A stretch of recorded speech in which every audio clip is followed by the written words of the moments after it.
నమస్కారం. సిటీ కృష్ణతేజ వార్తలకు స్వాగతం. ముఖ్యాంశాలు. మార్చి 16 నుండి ఏప్రిల్ 1వ తేదీ వరకు 10వ తరగతి పరీక్షలు సమర్థవంతంగా నిర్వహించేందుకు ప్రత్యేక చర్యలు చేపట్టాలి. సంబంధిత అధికారులకు తిరుపతి జిల్లా కలెక్టర్ డాక్టర్ ఎస్ వెంకటేశ్వర్ ఆదేశాలు.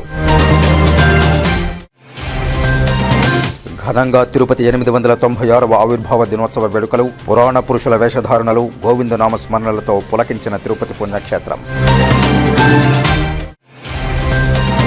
బావిలో రోజురోజుకు పెరుగుతున్న కాణిపాకం శ్రీ వరసిద్ధి వినాయక స్వామివారు, స్వామివారి మూలమూర్తికి తొడిగిన వెండి కవచం సరిపోకపోవడమే నిదర్శనం. శివతత్వం అంటే నిత్య శుభతత్వం. శ్రీకాళహస్తిలో భక్తులను సమ్మోహితులను చేసిన బ్రహ్మశ్రీ చాగంటి కోటేశ్వరరావు ప్రవచనం. తాళం వేసిన ఇళ్లను టార్గెట్ చేస్తూ దొంగతనాలకు పాల్పడుతున్న అంతర్రాష్ట్ర దొంగ అరెస్ట్. రేణిగుంట డీఎస్పీ శ్రీనివాసరావు వెల్లడి. ఇక వార్తల్లోని వివరాలు.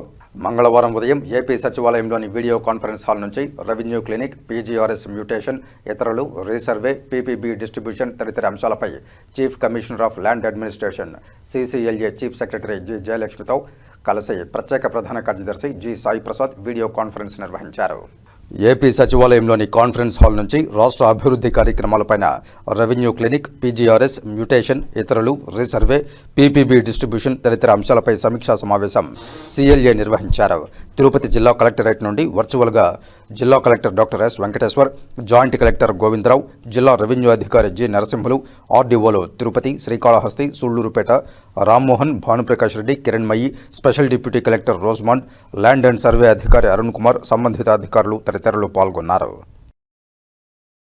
రైల్వే ప్రాజెక్టు పనులు, Sri City phase 2, LG phase 1-2, space Sri City phase 1-2-3-4, Naidupeta phase 2, Vanelluru, Pagali, జాతీయ రహదారులు, వైజాగ్ చెన్నై కారిడార్ పైప్లైన్ పనులు, ADB రోడ్డులు, దుగరాజపట్నం పనులు, రైల్వే ప్రాజెక్టు పనులు, ఏపీ IACకి సంబంధించి శ్రీ సిటీలోని LG కంపెనీకి సంబంధించి పలు భూ సంబంధిత పెండింగ్ నిర్మాణ పనులపై సమీక్షా సమావేశంలో పలు భూ సంబంధిత నిర్మాణ పనులను ప్రణాళికాబద్ధంగా నిర్ణీత గడువులోగా పూర్తి చేయాలని జాయింట్ కలెక్టర్ ఆర్ గోవిందరావుతో కలిసి తిరుపతి జిల్లా కలెక్టర్ డాక్టర్ ఎస్ వెంకటేశ్వర్ తెలిపారు.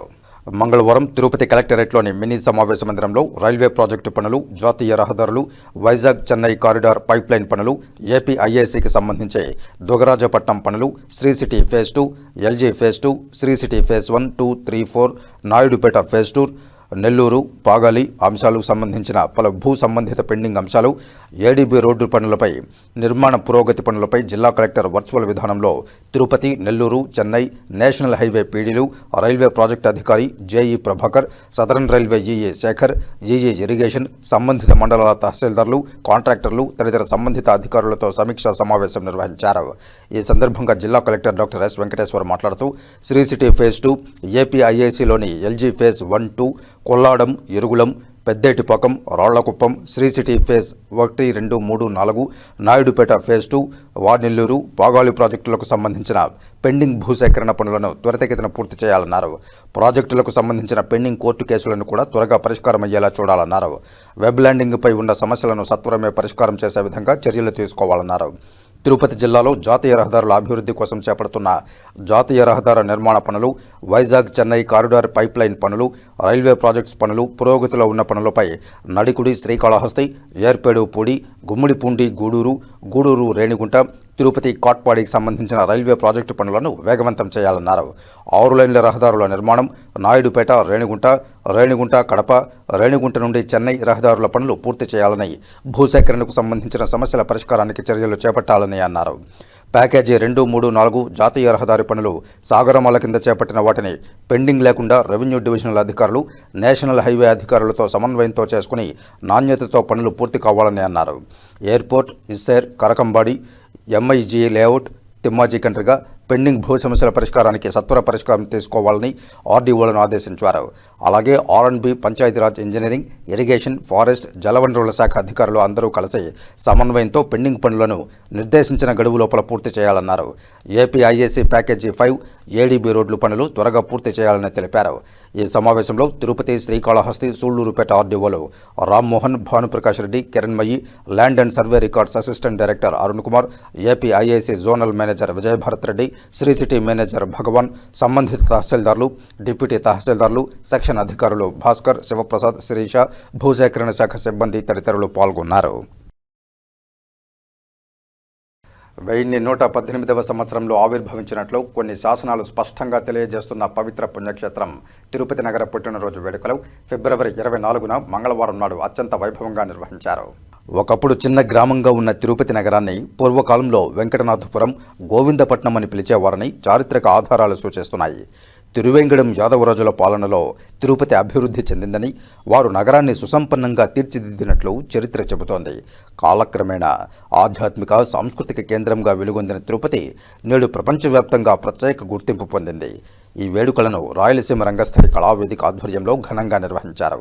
వందలాది మంది కళాకారులు పురాణ పురుషుల వేషధారణలో తిరునగర వీధుల్లో గోవిందనామ స్మరణలతో భజనలు, కోలాటాలు ఆడుతూ విశేష ప్రదర్శనలిచ్చారు. నగరమంతా ఆధ్యాత్మిక ఉత్సాహంతో మారుమ్రోగింది. ఈ సందర్భంగా నగరవాసులు, కళాకారులు మాట్లాడుతూ కలియుగ ప్రత్యక్ష దైవమైన శ్రీ వెంకటేశ్వర స్వామి వారు కొలువై ఉన్న తిరుపతి నగరం దినదినాభివృద్ధి చెందుతూ ఆధ్యాత్మికంగా, సాంస్కృతికంగా విశ్వవ్యాప్త ఖ్యాతిని సొంతం చేసుకుందని పేర్కొన్నారు. ప్రతి సంవత్సరం ఫిబ్రవరి 24న తిరుపతి నగర పుట్టినరోజు వేడుకలను ఘనంగా నిర్వహిస్తున్నామని తెలిపారు. వేడుకలు భక్తి, ఆనందోత్సాహాల మధ్య విజయవంతంగా ముగిశాయి. ఈ కార్యక్రమంలో రాయలసీమ రంగస్థల చైర్మన్ గుండాల గోపీనాథరెడ్డి, నగర సంకీర్తన మండలి సభ్యులు వాసుదేవరెడ్డి, మునినాథరెడ్డి, తొండమనాటి సుబ్రహ్మణ్యం రెడ్డి, భాస్కరాచారి, అన్నారెడ్డి రాజశేఖర్ రెడ్డి, శాంబోలు హరినాథ్, మిట్టపల్లి బ్రహ్మానందం, సిద్ధవనం వెంకటాద్రి, కోటి, మునికృష్ణ, శ్రావణి, జయమ్మ, అరుణ, విగ్రహాల కళ్యాణి, సిద్ధమ్మ, పద్మావతి, పార్వతి, మధు, భాస్కర్, మునేంద్రరెడ్డి, ప్రవచనకర్త చంద్రమౌళి, పురోహితుడు సురేష్ స్వామి, సామాన ఉదయభాస్కర్ రెడ్డి, కొట్టే సుబ్రహ్మణ్యం, పోలే జనార్దన్ రెడ్డి, విరూపాక్షి కుమార్ తదితరులు పాల్గొన్నారు. వెంకటేశాయ. నా పేరు బ్రహ్మానందం రెడ్డి, మాది తిరుపతి. మేము గత 2.5 సంవత్సరాలుగా తిరుపతిలో నగర సంకీర్తన భజనలు చేస్తున్నాము. ఈరోజు తిరుపతి పుట్టినరోజు సందర్భంగా 896వ సంవత్సరం ఈ రోజుకి. ఈ సందర్భంగా ఈ గోవిందరాజస్వామి మాడవీధుల్లో యాజ్ ఇట్ ఈజీగా ప్రతి శనివారం చేస్తున్నట్టే ఈరోజు కూడా మేము భజన చేయడం మాకు చాలా సంతోషంగా ఉంది. నేను ఈరోజు ఆ భగవంతుని శ్రీ వెంకటేశ్వర స్వామి పాత్రను పోషించాను. నాకు చాలా ఆనందంగా ఉంది. ఈ ఆనందం ఎప్పుడు ఇలాగే ఉండాలని భగవంతుని వెళ్ళవేళలా కోరుకుంటుంటాను. ఓం నమో వెంకటేశాయ. ఓం నమ శివాయ. హర మహాదేవ శంభో శంకర. తిరుపతి పుణ్యక్షేత్రమే అయినటువంటి ఈ తిరుపతిలో ఈరోజు ఒక బ్రహ్మాండమైన పండగ రూపంగా జరిగింది. కారణం ఏమంటే 896 సంవత్సరాలు ఈ యొక్క తిరుపతిని ఆవిర్భవించారు. కావున మా కళాకారులు అందరూ కూడా వెంకటేశ్వర రూపము, శివయ్య రూపము, ఆంజనేయ స్వామి రూపము, రాముడు రూపము, రకరకాల సంగీత, సాంస్కృతిక కార్యకలాపాలతో మేమందరం ఈరోజు ఈ యొక్క పుట్టినరోజు సందర్భంగా మాడి వీధుల్లో భజన కార్యక్రమం, డోలక్కు, తప్పుట్ల తాళాలతో, కోలాటాలతో ఈ యొక్క భజన ప్రారంభం ఈరోజు స్టార్ట్ అయింది. అదే ఈ యొక్క నగర సంకీర్తన 2.5 సంవత్సరం ప్రారంభమైంది. అదేవిధంగా దీనికి ఎందరో మహానుభావులు ముందుకొచ్చి వాళ్ళదైన శైలిలో ఈ యొక్క నగర సంగీతాన్ని ఆకట్టుకున్నారు. విశేషంగా తిరుపతి పుర ప్రజలందరూ కూడా మీరు రావాలని కోరుకుంటడం జరిగింది. అదేవిధంగా వెంకటేశ్వర స్వామి నామము, అదేవిధంగా శివనామ స్మరణము, రామనామ స్మరణము ప్రతి ఒక్కరు చేసి స్వామివారి కృపకే పాత్రలు, ప్రవచనకర్తలు, నటులు, తిరుపతి పుర ప్రజలు అందరూ కలిసి ఈరోజు పండగ వాతావరణంలో ఈ తిరుపతి పుట్టినరోజును జరుపుకున్నాము. ఉదయమే ప్రాతకాలంలో నిద్రలేసి స్నానమాచరించి గోవిందనామాలు ధరించి ఇక్కడ గోవిందరాజస్వామి గుడి వద్దకు వచ్చి అక్కడ నుంచి తిరుపతి పుర వీధులలో భజనలు చేస్తూ తిరుపతి పుట్టినరోజు వేడుకలను మేము జరుపుకున్నాము. మాకెంతో సంతోషంగా ఉంది. ఈ మహాద్భాగ్యం మాకు తిరుపతి కల్పించినందుకు మాకెంతో ఆనందంగా ఉంది. ముఖ్యంగా వ్యక్తులకు పుట్టినరోజు చేయడం మనం చూసింటాం. ఒక పట్టణానికి పుట్టినరోజు చేయడం ఒక తిరుపతికే తగుతుంది. ఈ వేడుకొండల క్షేత్రంలో తిరుపతి పట్టణానికి ఈరోజు పుట్టినరోజు చేసే మహాద్భాగ్యం మాకంతా కలిగిన దానికి మాకు చాలా సంతోషంగా ఉంది. తిరుపతిలో పుట్టడం కాదు, తిరుపతిలో ఎక్కడి నుంచి వచ్చి కూడా ఇక్కడ నివసిస్తే ఈ వేడుకొండల సన్నిధిలో మనం అంతా నివసించినట్టే. ఎక్కడో నుంచో కోట్లాది మంది తిరుపతికి వస్తున్నారు. ఈ తిరుపతిలో కాలు మోపితేనే వారికి ధన్యమైనట్టు. అందువల్ల ప్రతి ఒక్కరూ వచ్చి ఈ తిరుపతి పుట్టినరోజును జరుపుకున్నందుకు అందరికీ తిరుపతి పుట్టినరోజు శుభాకాంక్షలు తెలియజేస్తూ ఆ కలియుగ వెంకటేశ్వర స్వామి దివ్య ఆశీస్సులతో మనమందరూ సుఖ సంతోషాలతో ఉండి మనమందరూ కొత్త ఆలోచనలతో మన తిరుపతి నామము ఉద్భవించింది. ఆ నామం కోసం ఈరోజు తిరుపతిలో మనము అంగరంగ వైభవంగా హరినామ సంకీర్తనలు మనం చేసుకుంటూ గుండాల గోపీనాథ్ గారి ఆధ్వర్యంలో, వాసుదేవరెడ్డి గారి ఆధ్వర్యంలో చాలా చక్కగా ఈ కార్యక్రమాలు జరిగాయి. అందుకు కారణము ఈ ప్రతిలో ఇక్కడ మనం జన్మించడమే. తిరుపతిలో మనకు జన్మ వచ్చిందంటే అది మనం పూర్వ జన్మలో ఋషుల కంటే గొప్పవాళ్ళుగా ఉంటాం, ఆళ్వార్ వంశంలో పుట్టుంటాము. కావున భగవంతుడు మనల్ని కరుణించి ఇక్కడ జన్మింపజేసి ఆయన నామం నిత్యం స్మరిస్తూ ఇక్కడ 7 కొండలు ఎలాగా ఉన్నాయంటే కట్టినట్లు ఉన్నాయన్నమాట. ఇల్లు కడతారు, భవనాలు కడతారు, కానీ తిరుమల కొండలు కూడా కానాచి అయిన కొండ, కంటికి కట్టినట్లుగా కనపడతాయి. ఎక్కడ చూసినా ఆయన రూపమే. అందుకే ఇది టెంపుల్ సిటీ అంటారు. ఈ టెంపుల్ సిటీలో ఇక్కడ ఉండేవాళ్ళు ప్రతి ఒక్కరూ ధర్మాన్ని ఆచరించాలా. ధర్మో రక్షతి రక్షితః. ధర్మాన్ని ఒకదాన్ని కాపాడితే అది ఎల్లప్పుడూ అందరినీ కాపాడుతుంది. కింద టీటీడీ అని రాసుంటారు. టీటీడీ అంటే తల్లి, తండ్రి, దైవం. కావున మన అందరికీ తల్లి తండ్రి ఎవర్రా అంటే ఆ వెంకటేశ్వర స్వామి, పద్మావతి అమ్మవారే. అందుకే తిరు అంటే శ్రీ మహాలక్ష్మి, పతి అంటే ప్రభువు, భర్త, ఆయనే శ్రీనివాసుడు. అలాగా శ్రీపతి చాలా గ్రామాలను పరిపాలిస్తున్నట్టు యాదవరాజు తిరువేంగడం, ఆయన తిరు అనే 2 అక్షరాలతో తిరుపతిగా దీన్ని రూపుదిద్దుకునింది. ఎంతోమంది స్వామీజీలు, మఠాధిపతులు, పీఠాధిపతులు ఈ యొక్క పేరును తిరుపతిగా మార్చి ఎంతో అభివృద్ధి ప్రదంలో ముందుకు నడుస్తుంది అని వాళ్ళు దీవించారు. ఒకప్పుడు ఉండే తిరుపతి కుగ్రామంలో 4 వీధులే: బండ్ల వీధి, ఈ కరణాల వీధి, కాపు వీధి, తీర్థకట్ట వీధి. బండ్లతో సామాన్లు అక్కడికక్కడ చేరవేసేవాళ్ళు ఉండే నివాసం ఉండే వీధి బండ్ల వీధి. కాపులు అంటే పంటలు పండించి వాటికి మనకు ఆహారాన్ని అందించే వాళ్ళు ఉండేటువంటి రెడ్లు ఉండేటటువంటి వీధి కాపు వీధి. కరణాలు, బ్రాహ్మణుల నివాసం ఉండే వీధి కరణాల వీధి. తర్వాత తిరుపతికంతా ఒకే చెరువు ఉండేది మంచినీళ్ళు తాగటానికి. ఆ చెరువు గట్టంతా కూడా కట్ట, దాన్నే తీర్థకట్ట వీధి అన్నారు. ఇప్పుడు కూడా ఆ పేర్లు అలాగే పలుకుతూ ఉన్నారు. శ్రీ వెంకటేశ్వర స్వామి కొలువై ఉన్నటువంటి ఈ యొక్క తిరుపతి ప్రాంతాలలో ఆయన యొక్క ఆశీస్సులతో అందరూ చల్లగా ఉండాలని. నమ వెంకటాచల నాయకాయ నమ, కరుణాపూర్ణ హృదయాయ నమ, టేంకార జపసౌఖ్యాయ నమ, శాస్త్ర ప్రమాణగమ్యాయ నమ, హిమాద్వాష్టాంగ గోచరాయ నమ అని సాష్టాంగంగా స్వామివారికి ఓం నమో వెంకటేశాయ అని అష్టాక్షరి మంత్రం ఇది. ఈరోజు మంగళకరమైన మంగళవారం. ఆ మంగళవారంలో శుక్లపక్ష సప్తమి తిథి రోజులో ఈ 896వ జయంతి జరుపుకుంటున్నామంటే మన అందరి భాగ్యము. అందరికీ సంకటం అనేది ఉంటుంది. ఆ సంకటాన్ని పోగొట్టే వెంకటేశ్వరుడు వేంకటతీతి వెంకట, వేంకట ఐశ్వర్యమిచ్చది. ఆ 7 కొండలు పాపాన్ని తొలగించి ఐశ్వర్యాన్ని ఇచ్చే 7 కొండలు. అందువల్ల ఆయన్ని మొక్కితే దినదినం మనకి ఆయన ఎట్లా అభివృద్ధి చెందుతున్నాడో మనల్ని ఆయుష్, ఆరోగ్యం, ఆస్తి, ఆనందం అన్నీ ఇచ్చి మనల్ని కాపాడుతాడనే నమ్మకం పరిపూర్ణంగా ఉంది. ప్రతి శనివారం గోపీనాథ్ రెడ్డి గారి ఆధ్వర్యంలో నగర సంకీర్తన చేస్తూ ఉన్నాం. ఈరోజు ఆయన ఆధ్వర్యంలోనే ఈ తిరుపతి పుట్టినరోజు చేసుకునే భాగ్యం కలిగింది. అందరికీ మంచి జరగాలని కోరుకుంటూ కాణిపాకం స్వయంభూ శ్రీ వరసిద్ధి వినాయక స్వామి వారు దినదినాభివృద్ధి చెందుతూ భక్తులు కోరిన కోరికలు తీరుస్తూ విరాజిల్లుతున్నారు. ఏ కార్యం మొదలు పెట్టాలన్నా ఆదిదేవుడైన వినాయక స్వామి వారిని పూజిస్తే సకల కార్యాలు నెరవేరుతాయని భక్తుల ప్రగాఢ విశ్వాసం. గతంలో కోర్టులో పరిష్కారం కాని కేసులను సైతం కాణిపాకం శ్రీ వరసిద్ధి వినాయక స్వామి వారి ఆలయంలో సత్య ప్రమాణాల ద్వారా పరిష్కారమైన ఘటనలు ఎన్నో ఉన్నాయి. ప్రపంచ దేశాల్లో ఉన్న క్షేత్రాల్లో కాణిపాకం శ్రీ వరసిద్ధి వినాయక స్వామి వారి క్షేత్రం ఒకటి. వినాయక స్వామివారు బావిలో స్వయంభువుగా వెలసి ఉన్నారు. అందుకే స్వయంభూ వినాయకుడని అంటారు. ఈ ఆలయానికి వేలనాటి చరిత్ర ఉంది. భక్తులు కోరిన కోర్కెలు నెరవేరుస్తూ స్వామివారు దినదినాభివృద్ధి చెందుతున్నారు. ఇందుకు నిదర్శనం స్పష్టంగా కళ్లకు కట్టినట్లు కనిపిస్తోంది. స్వామివారి మూలమూర్తికి తొడిగిన వెండి కవచం ఇప్పటికీ సరిపోవడం లేదు.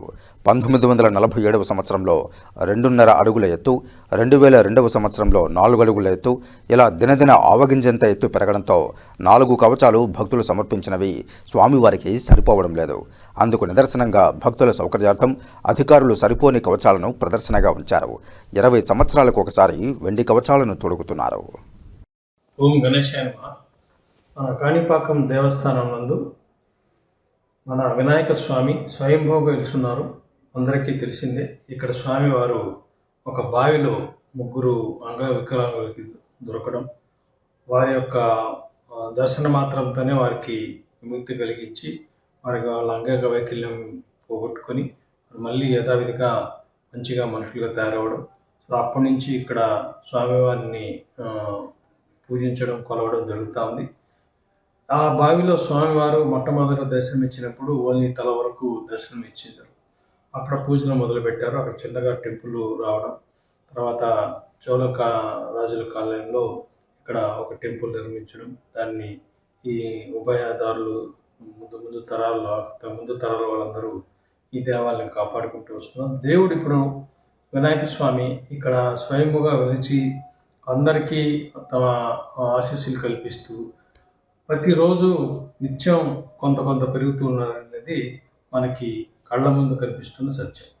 దీనికి మనకి కళ్ళ ముందున్న నిదర్శనం ఏంటంటే 1945లో అప్పట్లో ఒక కవచం తయారు చేశారు. అప్పుడు స్వామివారు చాలా చిన్నగా కనిపించేవారు కాబట్టి 1945లో తయారు చేసిన కవచం ఇప్పటికీ మన దేవస్థానంలో ఉంది. అది చూస్తే చాలా చిన్నగా కనిపిస్తుంది. దాని తర్వాత నెమ్మదిగా స్వామివారు పెరుగుతూ ఉన్నప్పుడు మన దాతలు కొంతమంది లేకపోతే దేవస్థానం నుంచి తయారు చేసిన కవచాలు 2002లో ఒకటి నిదర్శనంగా ఉంది, 2006లో కూడా నిదర్శనంగా ఉంది. తర్వాత సబ్సిక్వెంట్గా తయారు చేసిన పెద్ద కవచాలు కూడా మనం ఇప్పుడు ప్రజలకి అందరికి కూడా చిన్న భక్తులందరికీ కూడా చూసి దర్శనం చేసుకోవడానికి వీలుగా మనం ఏర్పాటు చేసి అక్కడ ప్రదర్శనకు ఉంచడం జరిగింది. సో మనకు అర్థమవుతున్నది ఏంటంటే ఇక్కడ స్వామివారు స్వయంభూ అయి వెలిచి మనందరినీ ఆశీర్వదించడానికి, మన యొక్క దీవెనలు, మన యొక్క కోరికల్ని తీర్చడానికి ఇక్కడ కొలువై ఉన్నారు అనేది నిదర్శనంగా స్వామివారు పెరుగుతున్నారు. స్వామివారు ఆ బావిలో పెరుగుతున్నది గత 10-15 సంవత్సరాల నుంచి కూడా చూసినప్పుడు కూడా పేరుగట్టగా బావిలో స్వామివారికి బావికి చాలా గ్యాప్ ఉండేది. ఇప్పుడు మన కళ్ళతో పంతులు అక్కడ ఉన్న అర్చకులు చూపిస్తున్నప్పుడు చాలా బొజ్జ పెరగడం అనేది బాగా స్పష్టంగా కనిపిస్తుంది. ఇంత మహామాన్యతమైనటువంటి క్షేత్రంలో విజ్ఞానానికి అధిపతైనటువంటి ఆ విఘ్నేశ్వరుని పూజించుకుంటే మన ఏవైతే కోరికలు అనుకుంటున్నామో, ఏవైతే కార్యక్రమాలు అనుకుంటున్నామో అవన్నీ కూడా ఎటువంటి విఘ్నాలు లేకుండా సక్రమంగా జరిగి మనందరికీ కూడా సత్ఫలితాలు ఇస్తున్నాయి. కాబట్టి కొన్ని వేల మంది ప్రతిరోజు ఇక్కడికి వచ్చి దర్శనం చేసుకుని ఈరోజు దేవాలయం దినదినాభివృద్ధి చెందుతుంది. సో ఆ స్వామి యొక్క నిజస్వరూపం ఏదైతే ఉందో, ఎక్కడైతే స్వామివారు పెరుగుతున్నారో ఆ స్వామివారిని కరుణాలు దర్శించుకొని అందరి భక్తులు తరిస్తూ ఉన్నారు. Thank you.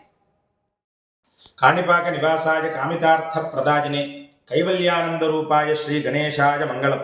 మంగళకరుడైనటువంటి కాణిపాక వరసిద్ధి వినాయక స్వామివారు భక్తులు కొంగు బంగారమై ఒక చిన్న ఏతపు బావిలో కాణిపాక క్షేత్రమునందు దినదిన ప్రవర్ధమానంగా పెరుగుతూ భక్తుల్ని కటాక్షిస్తూ ఉన్నారు.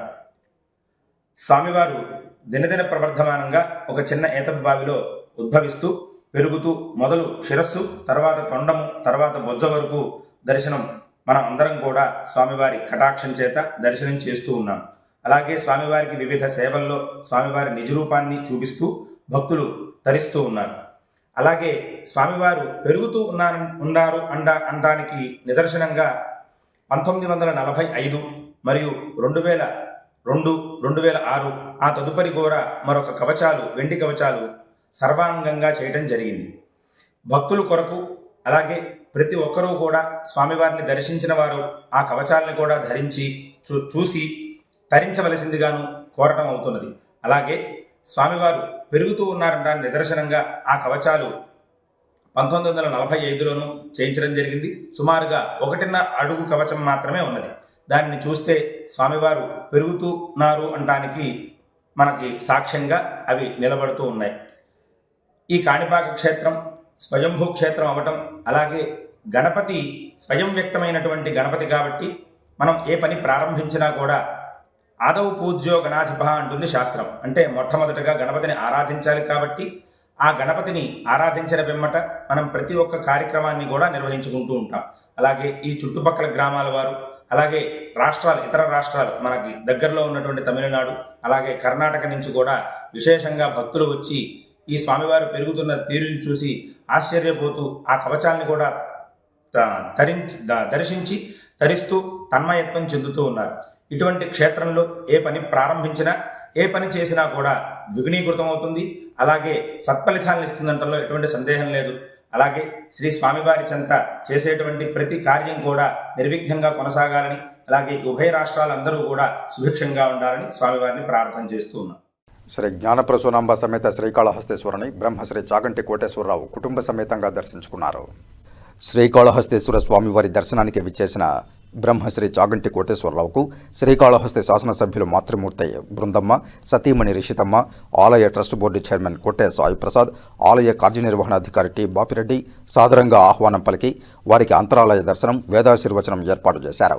ఈ కార్యక్రమంలో శ్రీకాళహస్తి శాసనసభ్యులు మాతృమూర్తి బృందమ్మ, సతీమణి రిషితమ్మ, ఆలయ ట్రస్ట్ బోర్డు చైర్మన్ కొట్టే సాయి ప్రసాద్, ఆలయ కార్యనిర్వహణాధికారి టి బాపిరెడ్డి, ఆలయ అధికారులు, అర్చకులు, వేద పండితులు పాల్గొన్నారు. దక్షిణేశ్వర్యం భవతి సర్వవిఘ్నస్వర్యాన్నా శ్రీలంకేశయే దేవ సర్వాభిరేవైనం దేవతాభిరుద్ధరతి నిర్వై దేవతాస్తాః సర్వా వేద విధి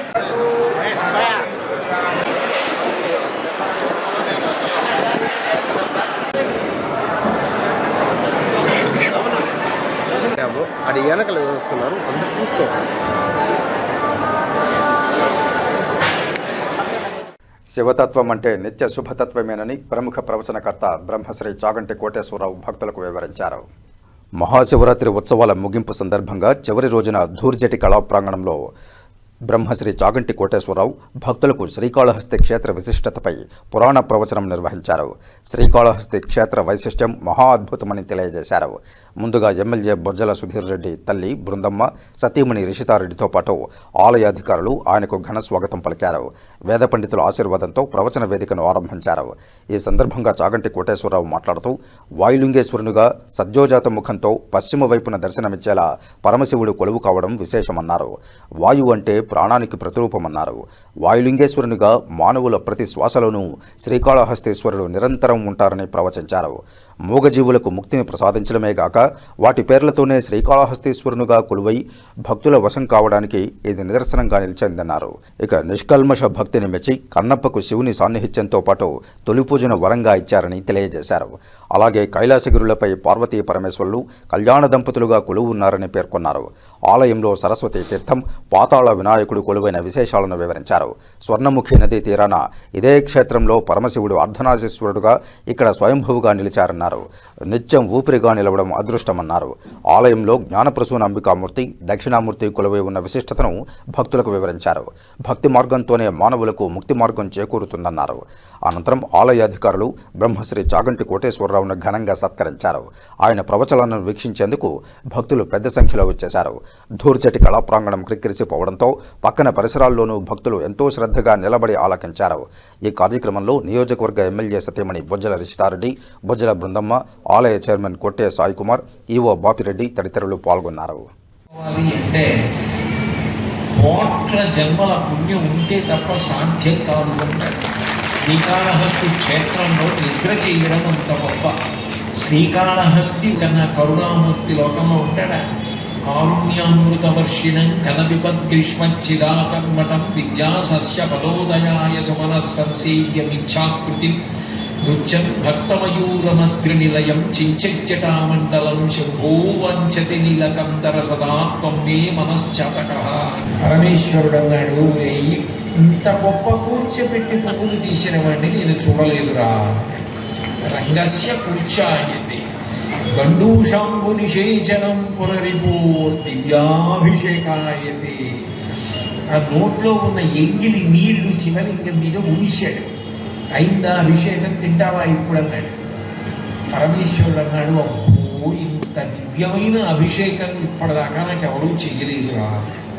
కించిత్ భక్షిత మాంసశేష కమలం, తాను ఎంగిలి చేసి ఉప్పుతో ఉన్నటువంటి మాంసం ముక్క పట్టుకొచ్చి అక్కడ పెట్టి తింటావా తినవా అని హఠం చేశాడు. ఇంత హఠం చేస్తున్నాడు వీడు, నాలో శివుణ్ణి చూస్తున్నాడు, తినకపోతే వీడు తినడు, ప్రాణం వదిలేసేలా ఉన్నాడని పరమేశ్వరుడికి ఏం చేయాలో తెలియక ఎంగిలి మాంసం ముక్క తీసుకెళ్ళి ఇంత గొప్ప నైవేద్యం నాకు ఇప్పటిదాకా ఎవరు పెట్టలేదురా అని తీశాడు. ఈ ఒక్క క్షేత్రంలో కొండ కింద పరమేశ్వరుడు ఉంటాడు, కొండ మీద కన్నప్ప ఉంటాడు. భక్తుల్ని కొండ మీద కూర్చోబెట్టాడు, తాను కొండ కింద కూర్చున్నాడు. తన ఆలయంలో తెర తీసేటప్పటికీ తాను మొట్టమొదట చూడాలనుకునేది ఎవరిని అంటే ఆ కన్నప్పని. ఆ కన్నప్ప అంటే ఆయనకి అంత ఇష్టం. కాణిపాకం శ్రీ వరసిద్ధి వినాయక స్వామి వారికి హుండీ ద్వారా గణనీయంగా ఆదాయం పెరుగుతోందని ఆలయ ఈవో పెంచల కిషోర్ తెలిపారు. మంగళవారం హుండీ లెక్కింపు కార్యక్రమాన్ని నిర్వహించారు. ఈ సందర్భంగా ఆయన మాట్లాడుతూ భక్తులు వివిధ రూపాల్లో స్వామివారికి కానుకలు సమర్పించుకుంటున్నారని తెలిపారు. హుండీ ద్వారా వచ్చే ఆదాయాన్ని ఆలయాభివృద్ధికి ఖర్చు పెడుతున్నట్లు వెల్లడించారు.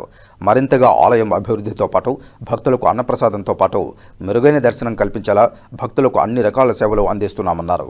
కావున భక్తులు స్వామివారికి విరివిగా విరాళాలు అందించి ఆలయాభివృద్ధికి సహకరించాలని విజ్ఞప్తి చేశారు. ఈ లెక్కింపు కార్యక్రమంలో ఆలయ చైర్మన్ మణినాయుడు, ఆలయ అధికారులు, సిబ్బంది పాల్గొన్నారు. ఈరోజు కాణిపాకం దేవస్థానం నందు యథావిధిగా ప్రతి 15 రోజులు 20 రోజులకి జరిగినట్టుగా హుండీ కౌంటింగ్ జరుగుతూ ఉంది. దీనికోసం మనం వాలంటీర్స్ని సుమారుగా 140 మందిని మనం స్క్రూటినీ చేసి ఎంచుకొని వాళ్ళ చేత ఈ కార్యక్రమం చేపట్టాం. మన స్టాఫ్ అందరికీ కూడా సూపర్వైజ్ చేస్తున్నాం. ఇప్పటివరకు సుమారుగా ₹1 కోట్ల వరకు లెక్క పెట్టడం జరిగింది. సో ఒక భక్తులు ఎవరో ₹10 లక్షల ఒకే బండిల్ లాగా స్వామివారికి సమర్పించారు. సో అదేవిధంగా చాలామంది భక్తులు ముఖ్యంగా అన్నదానానికి చాలా ఎక్కువ డొనేషన్స్ మన కాణిపాకం దేవస్థానానికి ఇస్తారు. ఆ భక్తుల యొక్క కోరిక మేరకు వారి ఆశయాలకు అనుగుణంగా మనం కూడా మంచి పరిశుభ్రమైన ఆహారాన్ని, రుచికరమైన ఆహారాన్ని ఇక్కడికి వచ్చే భక్తులందరికీ కూడా అందించడానికి అన్నిసలు కష్టపడుతున్నాం. మనం శుభ్రంగా అందించడమే కాదు, రుచికరమైన భోజనం కూడా సుమారుగా 3,500 మంది భక్తులకు మనం భోజనం చేస్తున్నాం. సో అదేవిధంగా దేవాలయంలో జరిగే ఇతర అన్ని డెవలప్మెంట్ కార్యక్రమాలకు కూడా మేజర్ వచ్చే ఆదాయం వచ్చి హుండీ నుంచి వస్తుంది. చిన్న భక్తులు ₹10, ₹20 నుంచి చాలామంది పేద భక్తులు అంతరించే వాటి కూడా సక్రమంగా వినియోగించడానికి మరి సరైన పద్ధతుల్లో భక్తుల యొక్క ఫెసిలిటీస్ పెంచడానికి మాత్రం ఉపయోగిస్తున్నాం. ఈ హుండీలో వేయడం కానీ లేకపోతే అన్నదానానికి కానీ గో సంరక్షణ కానివ్వండి, అదేవిధంగా దేవాలయ అభివృద్ధి పనులకు సహకరిస్తున్నటువంటి ప్రతి ఒక్కరికి కూడా మనం శిరస్సు నుంచి నమస్కరిస్తున్నాం. మీరు వేసే ప్రతి రూపాయిని మేము బాధ్యతాయుతంగా భావించి భక్తుల యొక్క ఫెసిలిటీస్ పెంచడానికి, అదేవిధంగా దేవాలయం యొక్క అభివృద్ధి కార్యక్రమాల కోసం ఎటువంటి నిర్వీణం కాకుండా సక్రమంగా ఉపయోగించడానికి ప్రయత్నం చేస్తున్నాం. 10వ తరగతి విద్యార్థుల కోసం రాష్ట్ర ప్రభుత్వం డిసెంబర్ 6వ తేదీ నుండి 100 రోజుల పాటు ప్రణాళిక ప్రవేశపెట్టింది. 10వ తరగతి పరీక్షల్లో విద్యార్థులు 100% మార్కులు సాధించడానికి ఉపాధ్యాయులు, విద్యార్థులు తమ వంతు కృషి చేస్తున్నారని శ్రీకాళహస్తి ఆర్పీబీఎస్ జిల్లా పరిషత్ ఉన్నత పాఠశాల ప్రధానోపాధ్యాయులు తీగల వెంకటయ్య తెలిపారు. తమ పాఠశాలలో 100% ఉత్తీర్ణత సాధించడానికి అనేక ప్రణాళికలను ప్రవేశపెట్టి ఉపాధ్యాయులు తమ వంతు కృషి చేస్తున్నారని పేర్కొన్నారు. విద్యార్థులను షైన్ స్టార్, రైజింగ్ స్టార్ లాగా 2 విభాగాలుగా విభజించి చదివిస్తున్నామన్నారు. షైనింగ్ స్టార్ల విద్యార్థులు మరిన్ని మార్కులు సాధించడానికి, రైజింగ్ స్టార్ విద్యార్థుల్లో ఉత్తీర్ణత శాతం పెంచడానికి 12 మందికి ఒక ఉపాధ్యాయుని నియమించడం జరిగిందని తెలిపారు. డిస్ట్రిక్ట్ కామన్ బోర్డు వారిచే రూపొందించిన ప్రశ్నాపత్రాలతో విద్యార్థులకు పరీక్షలు నిర్వహిస్తామని, దాని ద్వారా విద్యార్థుల ఉత్తీర్ణత శాతాన్ని ఆన్లైన్లో పొందుపరచడం జరుగుతుందని తెలిపారు. అదేవిధంగా 30 రోజుల ప్రణాళిక ద్వారా డ్రాప్అవుట్స్, లాంగ్ లీవ్ విద్యార్థులను గుర్తించి వారికి హాస్టల్లో ఉంచి వారిలో ఉత్తీర్ణత సాధించడానికి తగిన శిక్షణనిస్తున్నామన్నారు. అదేవిధంగా ఇంటింటికి వెళ్లి విద్యాభాషణ ఎలా ఉందనేది అడిగి తెలుసుకుంటున్నామని తెలిపారు. విద్యార్థులు మాట్లాడుతూ ఈ 100 రోజుల ద్వారా తాము పాఠశాల ఉపాధ్యాయులచే సందేహాలను నివృత్తి చేసుకుంటున్నామని విద్యార్థులు తెలియజేశారు. ఈ 100 రోజుల ప్రణాళిక తమకు ఎంతగానో దోహదపడుతుందని, ఈ 100 రోజుల ప్రణాళికలో తమకు ప్రభుత్వం చేత పాఠశాలలు నిర్వహిస్తున్న పరీక్షలు రానున్న పబ్లిక్ పరీక్షల్లో ప్రశాంత వాతావరణంలో రాసి 100% మార్కులు సాధించడానికి ఎంతగానో ఉపయోగపడుతుందని తెలిపారు. అందరికీ నమస్కారం. నా పేరు సి మధుమిత. నేను 10వ తరగతి చదువుతున్నాను. ఆర్పీబీఎస్ పాఠశాలలో నాకు ఉన్నతమైన విద్యని కల్పిస్తున్నందుకు మా ప్రధాన ఉపాధ్యాయులకు ధన్యవాదాలు తెలియజేస్తున్నాను. అలాగే నేను 10వ తరగతి చదువుతున్నప్పటి నుంచి నాకు ఎటువంటి సహాయం కావాలన్నా నాకు ఉపాధ్యాయులు అందిస్తున్నారు. నాకు 100 డేస్ పరీక్ష మాకు డిసెంబర్ 6 నుంచి జరుగుతుంది. అప్పటి నుంచి నాకు అన్ని విధమైన సహకారాలు అందుతున్నాయి. ఆ పరీక్షల్లో నాకు ఏదన్నా డౌట్లు వస్తే తెలుగులో అయితే సమాసాలు, సందులు, పెద్ద పెద్ద క్వశ్చన్స్ ఉంటాయి కదా, అవంతా నాకు అర్థం కాకపోతే నేను ఉపాధ్యాయులను అడిగితే వెంటనే నాకు వాళ్ళు తెలియజేస్తారు. తెలుగు అనే కాదు, ప్రతి సబ్జెక్ట్లోనూ హిందీ కానీ ఇంగ్లీష్ కానీ గ్రామర్ ప్రాబ్లం అయినా మాకు అన్ని విధాలుగా తెలియజేస్తున్నారు. మ్యాథ్స్ అయితే నాకు ఫార్ములాస్ ఇవన్నీ కూడా నాకు అంతగా అవగాహన లేదనమాట. ఈ 10th వచ్చిన తర్వాత ఈ 100 డేస్ ప్రోగ్రామ్ ద్వారా నేను ఇంకా తెలుసుకుంటున్నాను. బయాలజీ, ఫిజిక్స్, సోషల్లో అయితే మ్యాప్ స్కిల్లింగ్స్ అయితే నాకు అస్సలు రాదు. మ్యాప్ పాయింటింగ్ పెట్టడము మా ఉపాధ్యాయులు అయితే చాలా బాగా చెప్పిస్తారనమాట. ఎంత ఈజీగా పెట్టాలి, మ్యాప్ పాయింటింగ్ ఎలా పెట్టాలి, సిటీస్కి ఎలా పెట్టాలి, వరల్డ్ మ్యాప్లో మ్యాప్ పాయింటింగ్ ఎట్లా పెట్టాలి అన్నీ తెలియజేస్తారు. ఇలా ఒక సబ్జెక్ట్ అనే కాదు, ప్రతి సబ్జెక్ట్లోనూ మాకు ఒక్కొక్కలా సహాయం అందిస్తున్నారనమాట. ఇలానే ఐఎఫ్పి ప్యానల్స్లో చూపించి మాకు ఎన్నో సహకారమైన సహాయాలు అందిస్తున్నారు.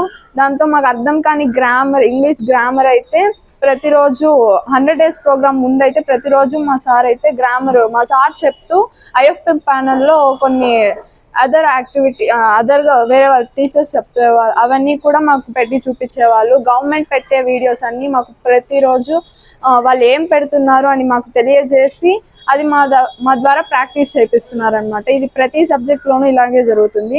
100 డేస్ యాక్షన్ ప్లాన్లో కూడా మోడల్ పేపర్స్ లీప్ యాప్ ద్వారా పంపిస్తున్నారు. ఆ యాప్లో ఉండే మోడల్ పేపర్స్, దాంతో ఉండే క్వశ్చన్స్, ఎవ్రీడే ప్రాక్టీసెస్ ద్వారా ఎవ్రీ సెషన్ మేము ప్రాక్టీస్ చేస్తున్నాము. ఇవన్నీ మేము చేస్తున్నామా లేదా అని చూడడానికి మా ప్రధాన ఉపాధ్యాయులు గారు మా ఇంటికి వచ్చి నైట్ విజన్ అనే కార్యక్రమంతో మమ్మల్ని సంప్రదించి మమ్మల్ని పరిశీలిస్తున్నారనమాట. ఇది మాకే కాదు, వాళ్ళకు కూడా కొంచెం తెలుస్తుంది కదా మేము ఇంట్లో చదువుతున్నామా లేదా అనేసి. ట్యూషన్కి వెళ్ళే వాళ్ళు ట్యూషన్కి వెళ్తున్నారు, నేను కూడా ట్యూషన్కి వెళ్ళను. ట్యూషన్కి నేను వెళ్ళకుండా ఉన్నా నేను ఇంట్లో ఉండి చదువుకుంటున్నానా లేనా అని మా తల్లిదండ్రులు కానీ మా ప్రధాన ఉపాధ్యాయులు గారు అని అందరూ సహకరించి నన్ను చదివిపిస్తున్నారనమాట. నైట్ విజన్ అనేది చాలా మంది బయట అబ్బాయిలు ఎక్కువగా చెప్పాలంటే బయట తిరుగుతూ ఉంటారు. నైట్ విజన్ కార్యక్రమం ఉపాధ్యాయులు వస్తున్నారని తెలిసైనా వాళ్ళు ఇంట్లో కూర్చొని చదువుకుంటున్నారు కదా, ఇది ఒక మంచి ఆలోచన అనే చెప్పచ్చు. ఇలానే మా పాఠశాలలో ఎన్నో కార్యక్రమాలు జరుగుతున్నాయి. గవర్నమెంట్ ద్వారా మాకు ఎన్నో సదుపాయాలు కూడా వస్తున్నాయి. అలానే మాకు ఈ 100 డేస్ ప్రోగ్రామ్ ద్వారా ప్రీ ఫైనల్ కానీ గ్రాండ్ టెస్ట్ల ద్వారా కానీ మాకు పబ్లిక్ అనేది చాలా సులభంగా మారిపోతుంది అనమాట. పబ్లిక్లో ఎంత ఈజీగా రాయాలో అనేది మా ఉపాధ్యాయులు కూడా తెలియజేశారు. ఈ టెస్ట్ల ద్వారా మేము పబ్లిక్ ఉన్నత స్థాయిగా మంచిగా రాస్తామని చెప్తున్నాను. ఇదే కాకుండా మా ప్రధాన ఉపాధ్యాయులు కానివ్వండి మాకు సపరేట్గా మాకు కావాల్సిన సదుపాయాలను, మాకు ఏమేమి కావాలో, మాకు ఉన్న అవసరాలు ఏంటో తెలుసుకొని అవి తీరుస్తున్నారు. ఆంధ్రప్రదేశ్ ప్రభుత్వం వారు 100% 10వ తరగతి విద్యార్థుల్లో ఉత్తీర్ణత శాతం పెంచడానికి మాకు 100 రోజుల ప్రణాళికను ఏర్పాటు చేయడం జరిగింది. ఈ 100 రోజుల ప్రణాళిక డిసెంబర్ 6వ తేదీ నుంచి మార్చి 15వ తేదీ వరకు కొనసాగుతుంది. ఈ ప్రణాళికలో భాగంగా డిస్ట్రిక్ట్ కామన్ ఎగ్జామినేషన్ బోర్డు వారు మొత్తం సిలబస్ని 100 రోజుల వరకు కుదించి 100 రోజుల వరకు విభజించి ఆ ప్రకారం ప్రశ్నపత్రాలు తయారు చేసి వాళ్ళు ఆన్లైన్లో పెడతారు. మాకు ప్రతిరోజు సాయంత్రం 4 నుంచి 5 గంటల మధ్య ఆన్లైన్ ఎగ్జామినేషన్ కండక్ట్ చేస్తాము. అదే రోజు పేపర్స్ కరెక్షన్ చేసి ఇవాల్యుయేట్ చేసి ఆన్లైన్లో మార్క్స్ పోస్టింగ్ చేస్తాము. ప్రధానోపాధ్యాయుడిగా నేను ప్రతి వారం కూడా ఉపాధ్యాయులతో రివ్యూ మీటింగ్ పెట్టి విద్యార్థుల యొక్క ప్రగతిని గురించి చర్చిస్తూ ఉంటాము. సహజంగా షైనింగ్ స్టార్స్, రైజింగ్ స్టార్స్ అనే 2 విభాగాలు చేయడం జరిగింది. విద్యార్థులని బాగా చదివే విద్యార్థులందరూ కూడా షైనింగ్ స్టార్స్లో ఉంటారు. వారు 550 మార్కులకు పైబడి తెచ్చుకోవడానికి వాళ్ళు తీవ్రంగా కృషి చేస్తుంటారు. అదేవిధంగా ఫెయిల్ అయ్యే విద్యార్థులు మరియు కొంత చదువులో వెనకబడ్డ వాళ్ళని రైజింగ్ స్టార్స్ కింద పెట్టి వాళ్ళలో ప్రగతిని కూడా అంచనా వేసి వాళ్ళని షైనింగ్ స్టార్స్కి తీసుకుపోయే ప్రయత్నం చేస్తున్నాం. సో ఈ విధంగా ప్రభుత్వం వారు మాకు చాలా చాలా సహాయం చేస్తున్నారు, వారికి ధన్యవాదాలు. అదేవిధంగా మేమేం చేస్తున్నామంటే విద్యార్థులందరినీ కూడా మా పాఠశాలలో 165 మంది విద్యార్థులు 10వ తరగతి పరీక్షకు హాజరు కాబోతున్నారు. ఈ 165 మంది విద్యార్థుల్ని ఒక్కొక్క ఉపాధ్యాయుడికి 10 మంది చొప్పున విభజించి అడాప్షన్ కూడా ఇవ్వడం జరిగింది. ఆ ఉపాధ్యాయులు నాన్ టీచింగ్ స్టాఫ్ కూడా ఆ తల్లిదండ్రులతో ఫోన్ చేయడం, వారు ఎలా చదువుతున్నారు అనేటువంటి విషయాల్ని క్రోడీకరిస్తూ ఉంటారు. అంతేకాకుండా ఉపాధ్యాయులు నాతో పాటు ప్రధానోపాధ్యాయుడితో పాటు విద్యార్థులని ఏరియా వైజ్ ఏ ఏరియాలో ఏ ప్రాంతంలో ఎంతెంతమంది విద్యార్థులు ఉన్నారో గుర్తించి రాత్రిపూట కూడా వారి కుటుంబాలను సందర్శించి వారు చదువుతున్నారా లేదా, అదేవిధంగా తల్లిదండ్రులతో మాట్లాడడం, ఇంకాస్త మంచి ప్రగతి కోసం ఆ తల్లిదండ్రులకు సూచనలు చేయడం జరుగుతూ ఉంది. ఈ విధంగా నైట్ విజన్ కూడా మేము కంటిన్యూ చేస్తున్నాం. అంతేకాకుండా ప్రభుత్వం వారు మాకు మరింత ఉత్తీర్ణత శాతాన్ని పెంచడానికి ప్రత్యేకించి long absentees, drop outs, D grade విద్యార్థుల్ని కూడా ఖచ్చితంగా పాస్ చేయించాలనే ఒక ప్రయత్నంలో 30 రోజుల ప్రణాళికను ఒకటి ఏర్పాటు చేశారు. ఈ 30 రోజుల ప్రణాళిక పూర్తిగా రెసిడెన్షియల్లోనే జరుగుతుంది. అక్కడే విద్యార్థులు ఉంటారు, అక్కడే ఉపాధ్యాయులు ఉంటారు. అదేవిధంగా వారికి రాత్రిపూట భద్రత కల్పించడానికి పీఈటీలను కూడా అలాట్ చేయడం జరిగింది. ఈ లాంగ్ ఆబ్సెంటీస్ ఇండ్లకి వెళ్ళి మళ్ళా పేరెంట్స్ని కన్విన్స్ చేసి అదేవిధంగా డ్రాప్ అవుట్స్ విద్యార్థులను కూడా తీసుకొచ్చి ఆ రెసిడెన్షియల్ క్యాంప్స్లో పెట్టి వారికి ప్రత్యేకించి కోచింగ్ ఇవ్వడం ద్వారా 100% ఉత్తీర్ణత రప్పించాలనే ఒక ప్రయత్నం సఫలీకృతం అవుతుందని నేను భావిస్తున్నాను. మా పాఠశాలలో 16 మంది విద్యార్థుల్ని గుర్తించడం జరిగింది. ఈ విద్యార్థులను తీసుకెళ్ళి ఆంధ్రప్రదేశ్ ట్రైబల్ వెల్ఫేర్ హాస్టల్లో చేర్చించినాము. అక్కడ కూడా కోచింగ్ జరుగుతూ ఉంది. అంతేకాకుండా ప్రతి వారం గౌరవ కమిషనర్ గారు, గౌరవ జిల్లా విద్యాశాఖ అధికారి, మండల స్థాయిలో మండల విద్యాశాఖ అధికారి అందరూ కూడా మాతో నిరంతరం కాన్ఫరెన్స్లు కండక్ట్ చేస్తూ ప్రగతి నివేదికల్ని అంచనా వేస్తూ మాకు సూచనలు చేస్తున్నారు. వారికి హృదయపూర్వకంగా మేము ధన్యవాదాలు తెలియజేసుకుంటున్నాం. ఇప్పుడు కాసేపు ప్రకటనలు. చదలవాడ దంత వైద్య కళాశాల మరియు సూపర్ స్పెషాలిటీ ఆసుపత్రిలో అత్యాధునిక దంత వైద్య సేవలు అందుబాటులోనికి తెచ్చారు. అన్ని దంత సమస్యలకు ఒకే చోట పరిష్కారం. అన్ని రకాల వైద్య సేవలు అందుబాటులో ఉన్న ప్రాంగణం చదలవాడ దంత వైద్యశాల. అనుభవజ్ఞులైన వైద్యులచే అందమైన చిరునవ్వు కోసం ఆధునిక దంత వైద్యం. పిప్పి పళ్లకు, రూట్ కెనాల్, చిగురువాపు వ్యాధులకు అత్యాధునిక చికిత్స. ఎత్తుపళ్ళు, వంకర పళ్ళు, రంగుమారిన పళ్లకు ప్రత్యేకమైన వైద్య బృందంచే చికిత్స. అంతేకాకుండా చదలవాడ విద్యా సంస్థల్లో రాయలసీమలోనే ఆర్కిటెక్చర్ కోసం మొట్టమొదటి private college Chadalavada Aruna school of architecture. అత్యుత్తమ ఇన్ఫ్రాస్ట్రక్చర్ కలిగి సమర్థవంతమైన టీచింగ్ స్టాఫ్తో విద్యార్థులకు ప్రాక్టికల్స్తో కూడిన విద్యాబోధన చదలవాడ అరుణ స్కూల్ ఆఫ్ ఆర్కిటెక్చర్లో. సంప్రదించండి. చదలవాడ కృష్ణతేజ దంత వైద్య కళాశాల, రేణిగుంట రోడ్, తిరుపతి. తిరిగి వార్తల్లోకి స్వాగతం. తాళం వేసిన ఇళ్లను టార్గెట్ చేస్తూ దొంగతనాలకు పాల్పడుతున్న అంతర్రాష్ట్ర దొంగను అరెస్టు చేసినట్లు రేణిగుంట డీఎస్పీ శ్రీనివాసరావు తెలిపారు. రేణిగుంట పోలీస్ స్టేషన్లో మంగళవారం మధ్యాహ్నం ఏర్పాటు చేసిన మీడియా సమావేశంలో డీఎస్పీ శ్రీనివాసరావు వివరాలను వెల్లడించారు. తమిళనాడుకు చెందిన నిందితుడు ప్రభాకరన్ ఈ దొంగతనాలకు పాల్పడుతున్నట్లు గుర్తించామన్నారు.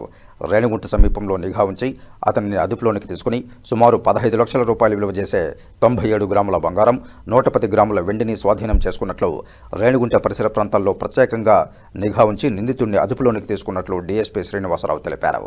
ఈ విలేకరుల సమావేశంలో Renigunta urban CI Jayachandra, SI Dharmareddy, సిబ్బంది తదితరులు పాల్గొన్నారు. పోలీసులు రేణిగుంట పోలీసు యొక్క చాలా చురుగ్గా పనిచేస్తున్నారు. దానికి ఉదాహరణగా మనకి రేణిగుంట బుగ్గవీధిలో ఈ డే అఫెన్స్ ఒకటి జరిగింది. డే అఫెన్స్ జరిగిన ఎన్ని రోజులు 20 డేస్ లోపే హౌస్ బ్రేకింగ్ కేసులో నిందితుడిని పట్టుకొని సుమారుగా 97 గ్రాములు బంగారం, 110 గ్రాములు వెండి,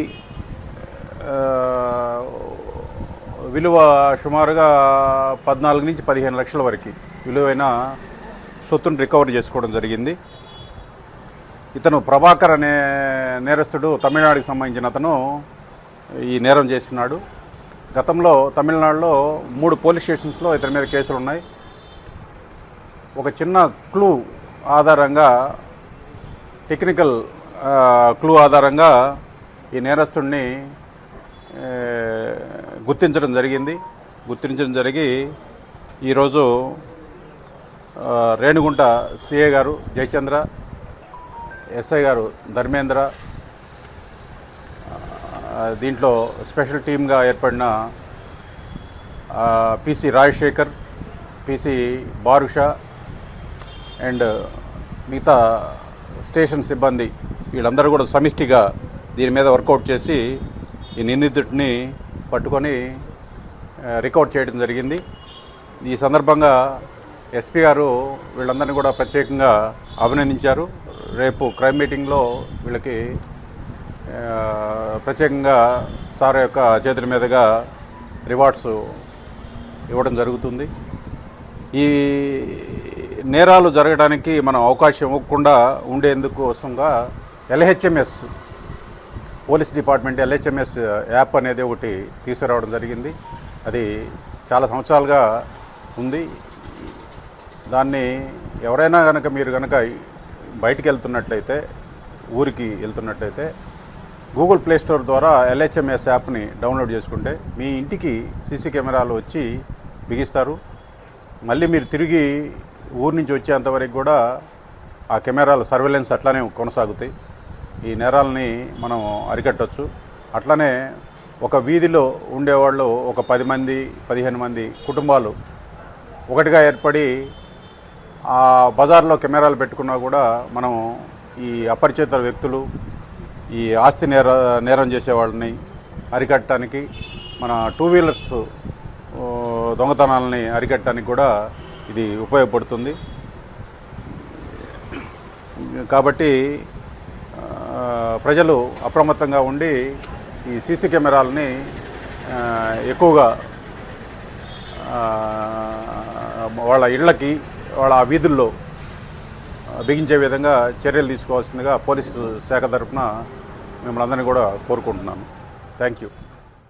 అధికారంలో ఉన్న కూటమి ప్రభుత్వం ప్రవేశపెట్టిన రాష్ట్ర బడ్జెట్ 3,32,000 కోట్ల రూపాయల్లో ఒక్క రూపాయి కూడా అంగన్వాడీల వేతనాలకు ఖర్చు చేస్తున్నట్లు ప్రకటించకపోవడం ఎంతో బాధాకరమని సిఐటియు జిల్లా కార్యదర్శి పెనగడం గురవయ్య పేర్కొన్నారు. కూటమి ప్రభుత్వం అధికారంలోకి వచ్చి సుమారు 20 నెలల కాలం గడిచినప్పటికీ అంగన్వాడీ కార్యకర్తల సమస్యలను పరిష్కరించడంలో ప్రభుత్వం నిమ్మకు నీరెత్తినట్లు వ్యవహరించడం ఎంతో దురదృష్టకరమని అన్నారు. మండల కేంద్రంలోని స్థానిక ICDS కార్యాలయం ఎదుట మంగళవారం ప్రజా సంఘాలైన సిఐటియు, IFTU ఆధ్వర్యంలో 2వ రోజు రిలే నిరాహార దీక్ష కార్యక్రమాన్ని చేపట్టారు. ఈ సందర్భంగా సిఐటియు నాయకులు పెనగడం గురవయ్య మాట్లాడుతూ ప్రభుత్వం చెల్లిస్తున్న వేతనం వారి కుటుంబ పోషణకు ఏమాత్రం సరిపోవడం లేదని, రోజురోజుకు పెరుగుతున్న నిత్యావసర సరుకుల ధరలను దృష్టిలో ఉంచుకొని అంగన్వాడీ కార్యకర్తల వేతనాలను పెంచే దిశగా ప్రభుత్వం చర్యలు చేపట్టాలని కోరారు. కేంద్ర రాష్ట్ర ప్రభుత్వాలు మాత్రం ఎక్కడా కూడా రక్తహీనత ఉండకూడదని, పౌష్టికాహారం అంగన్వాడీ కార్యకర్తల ద్వారా ప్రతి ఒక్కరికి అందజేస్తున్నామని అంటున్నారని, కానీ పౌష్టికాహారం అందజేసే అంగన్వాడీ కార్యకర్తల కుటుంబాల్లోనే చాలీచాలని జీతాలతో కుటుంబ పోషణ ఎంతో బాధాకరంగా వెళ్లదీస్తున్నారని తెలిపారు.